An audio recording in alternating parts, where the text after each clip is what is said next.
إنه الإنجاز الجزائري، سيارة كهربائية من الطراز العالي والتصميم العالي. انظر ماذا صنعوا، إنما صنعوا كيد الساحر، ولا يفلح الساحر حيث أتى. انظر ماذا يقول هذا. الذي هو أمامكم لسيارة كهربائية، حيث أن الهيكل صمم 100% بالمركز. التحكم في إطار الإنجاز. محمد السادس نصره الله، أصبحت المملكة رائدة على المستوى القاري وقاعدة عالمية لصناعة السيارات. واليوم يترأس جلالة الملك حفظه الله حفل تقديم نموذج سيارة أول مصنع مغربي، شركة نيو موتورز، التي قامت بإحداث وحدة صناعية بعين عودة جهة الرباط سد القنيطرة لتصنيع سيارات موجهة للسوق المحلية وللتصدير. ويتوقع أن تبلغ الطاقة الإنتاجية السنوية 27,000 وحدة بنسبة إدماج محلي تصل إلى 65%. وينتظر أن يبلغ الاستثمار الإجمالي في هذا المشروع 156 مليون درهم مع إمكانية الإنتاج. وتعتزم تدشين هذه الوحدة الصناعية خلال شهر يونيو المقبل وإطلاق عملية التسويق.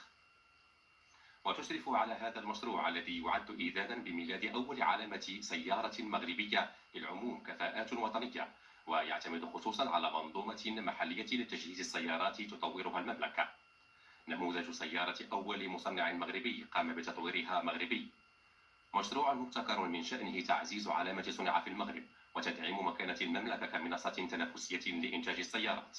ويؤكد تقديم سيارة شركة نيو موتورز، وهي شركة برؤوس أموال مغربية، إرادة صاحب الجلالة الملك محمد السادس نصره الله لتشجيع المبادرات المقاولاتية الوطنية. وبهذه المناسبة وشح صاحب الجلالة الملك محمد السادس نصره الله السيد نسيم بالخياط، المؤسس المدير لشركة نيو موتورز، بوسام الكفاءة الفكرية الإيطالي المرموق للتصميم والمتخصص في هياكل السيارات بينينفارينا. وقد تم إبداع التصميم الداخلي للمركبة من طرف كفاءات مغربية، وسيتم تزويد نموذج مركبة الهيدروجين النفعية بالهيدروجين بواسطة خزان مركزي سيتم تعزيزه ب6 كبسولات قابلة للإزالة، مما سيمكن من تأمين قدرة مهمة للبطارية وتسهيل شحن الهيدروجين في بضع دقائق. ويضع هذا المشروع الرائد المغرب في صلب الدينامية المتجددة على المستوى العالمي، الرامية إلى تطوير أشكال جديدة للنقل تجمع بين النجاعة واحترام البيئة.